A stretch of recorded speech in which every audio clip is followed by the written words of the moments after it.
আমি এটা নিজে সরকার থেকে দিচ্ছি না, এটা ওয়াকফ থেকে দিচ্ছি, পাল্টি খেয়ে গেল।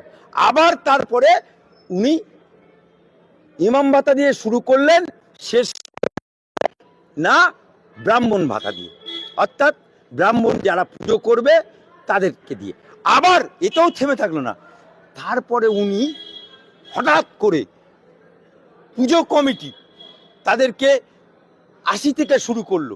এবছরেই 80 দিই না, 85 দিই না, 90 না, 95 না, 1,10,000, মনে হচ্ছে ওর বাপ্পের টাকা ক্যাশ ক্যাশ করে গুনে দিবে, মনে হচ্ছে ওর খালু আপ্পার টাকা ক্যাশ ক্যাশ করে দিয়ে নেবে।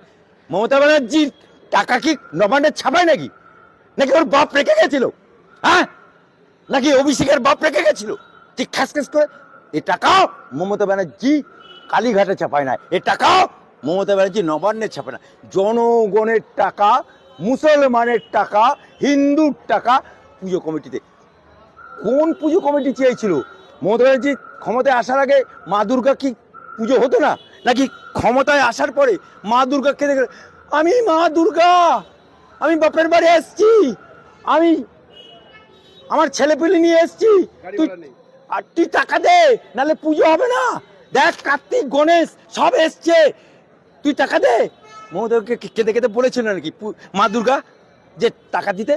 তাহলে তুমি টাকা দিলে, আবার তাতেও ক্ষান্ত হলো না। আবার উনি কি বললেন আমি কলকাতায় কার্নিভাল করব।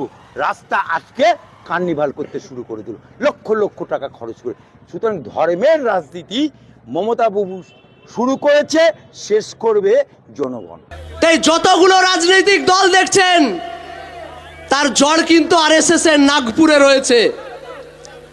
আজকে স্বতন্ত্র একটা এক কোয়া রসুনের জন্ম হয়েছে ফুরফুরা শরীফে, যেটাকে কখনোই আটকে রাখা যাচ্ছে না, তাই এখনো পর্যন্ত গায়ে জ্বালা হচ্ছে মাননীয়ার। আজকে এই সভামঞ্চ থেকে বলবো, মুর্শিদাবাদের নবাবের জেলার মানুষকে 14 লক্ষ মানুষকে আপনি পরিযায়ী শ্রমিক বানিয়েছেন। দিল্লির মানুষ, কলকাতার মানুষ, ভুবনেশ্বর পাটনার মানুষ কোনোদিন মুর্শিদাবাদে কাজ করতে আসে না, কিন্তু আজকে যখন আমরা বিভিন্ন জায়গায় যাই, ইভেন কলকাতাতেই যখন চলাচল করি, যখন বলি বাড়ি কোথায়, আমরা বলি মুর্শিদাবাদ, সঙ্গে সঙ্গে বলে ও তোমাদের ওখানে রাজমিস্ত্রি ভালো পাওয়া যায়। এটা আমাদের লজ্জা লাগে।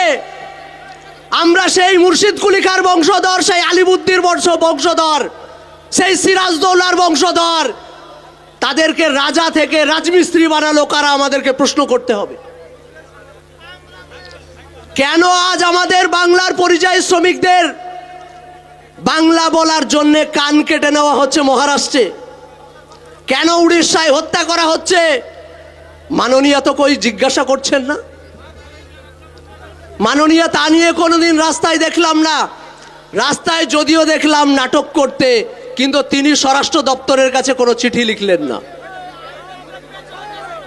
তাই এই লড়াই নওশাদ সিদ্দিকী ভাইজান লড়ে চলেছেন প্রতি মুহূর্তে। যে শিক্ষা আমাদের কাছ থেকে দূরে সরিয়ে নিয়েছেন মাননীয়া। একটু আগে আমার ভাই অলিউল বলছিল যে একটা পূর্ণাঙ্গ বিশ্ববিদ্যালয় আজ মুর্শিদাবাদের মানুষ পায়নি। কালক্রমে আপনাদেরকে নাম বলতে বাধ্য হচ্ছি। কিছুদিন আগে একজন আইপিএস এর সঙ্গে আমাদের মুর্শিদাবাদের একজন মানুষ, আপনারা অনেকেই চেনেন, নজরুল ইসলামের সঙ্গে পার্সোনাল কথা বলছিলাম। উনি বলছেন বাবা 15 বছর ধরে একটা ফাইল এই টেবিল থেকে ওই টেবিলে যায়নি। উনি বলছিলেন যে লোকের কাছে যাব, কৌটো কালেকশন করব, করে বিশ্ববিদ্যালয় করব, শুধুমাত্র মাননীয় অনুমতিটা দিন, আর কিছু লাগবে না আমার। তাহলে একটা বিশ্ববিদ্যালয়ের অনুমতি দিতে এত সমস্যা কোথায়? সমস্যা আছে।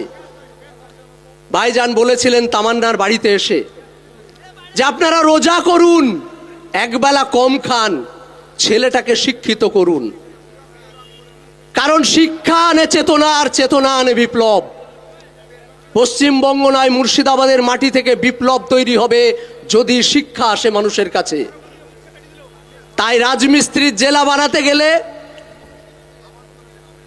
পরিযায়ী শ্রমিকদের জেলা বানাতে গেলে পূর্ণাঙ্গ বিশ্ববিদ্যালয় করা যাবে না, এটা মাননীয় স্ট্র্যাটেজি। কিন্তু আজ যখন মুর্শিদাবাদের মাটিতে মাননীয় আসেন প্রশাসনিক বৈঠকে, তখন আপনারা দেখতে পাবেন যে সব জি হুজুর দিদিমণি আপনি সব করে দিয়েছেন আমাদের জন্যে। এই নির্লজ্জ বেহায়ারা জিজ্ঞাসা করার ক্ষমতা হয় না যে মাননীয় এখনো পূর্ণাঙ্গ বিশ্ববিদ্যালয় পায়নি। দেখেন, উনি বলেছিলেন 6 ডিসেম্বরে আমি শিলান্যাস করব। 6 ডিসেম্বরে শিলান্যাস করে দিয়েছেন। আপনাদের তো খুশি হওয়া উচিত, উনি যেটা বলেছেন সেটা করেছেন। এবারে ওনার ওইখানে 6 কাঠা জমি আছে, 9 কাঠা জমি আছে, কি আছে না আছে, উনি যখন বাবরি মসজিদ করবেন বলেছেন এবং 1 বছর আগে থেকে বলে আসছেন, তাহলে নিশ্চয়ই ওনার জমি আছে। সেটা আপনাদের ধৈর্য রাখতে হবে। জমি কোথায় আছে কি আছে উনি নিশ্চয়ই বলবেন। উনি যখন বলেছেন তাহলে মসজিদ করবেন, আমি বলবো আপনারা অস্থির হবেন না, ধৈর্য রাখেন, জায়গা কোথাও না কোথাও আছে। এবারে সেইটা উনি বলবেন, আপনারাও দেখতে পাবেন, আমরাও দেখতে পাবো। তো এত অস্থির হওয়ার কিছু নেই। মানুষ প্রচুর ইট, সিমেন্ট, বালি, রড, চিপস্টোন দিয়ে যাচ্ছে এবং সেইগুলো যে জমিতে রাখা রয়েছে, তাহলে সেগুলো কাদের জমি? নিশ্চয়ই ওগুলো হুমায়ুন কবিরের জমি বা মসজিদের জমি। আমি তো দেখলাম, ছবিতে দেখছি প্রচুর দূর পর্যন্ত ইট বালি সব বিছানো রয়েছে। তো আমি জানি না ওই জমিগুলো কার। নিশ্চয়ই বাবরি মসজিদ যখন করবেন বলেছেন আর 1 বছর আগে থেকে বলেছেন, তাহলে নিশ্চয়ই জমি কিনেই রেখেছেন। হ্যাঁ, জমি ছাড়া কি, উনি তো নিজেই বলেছেন বাবরি মসজিদ তো আকাশে হবে না। সত্যি কথা তো, বাবরি মসজিদ আকাশে হবে কি? আকাশে বাবরি মসজিদ হবে না। তাহলে এইটা আমাদের বিশ্বাস রাখতে হবে, ওনার কাছে জমি আছে বাবরি তাহলে মসজিদ। জমি যদি থাকবে সেই জমি শিলান্যাস কেন করা হলো না? ছোট্ট একটা জমিতে শিলান্যাস করা হলো, 1.5 থেকে 1.5 বিঘে 2 বিঘা হবে।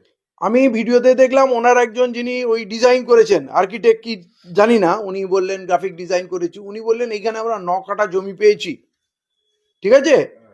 আর ওনাকে যখন জিজ্ঞেস করা হলো তাহলে এইখানেই কি হবে মসজিদটা, উনি বললেন না, এখানে হবে না, যেখানে জমি পাওয়া যাবে সেইখানে হবে।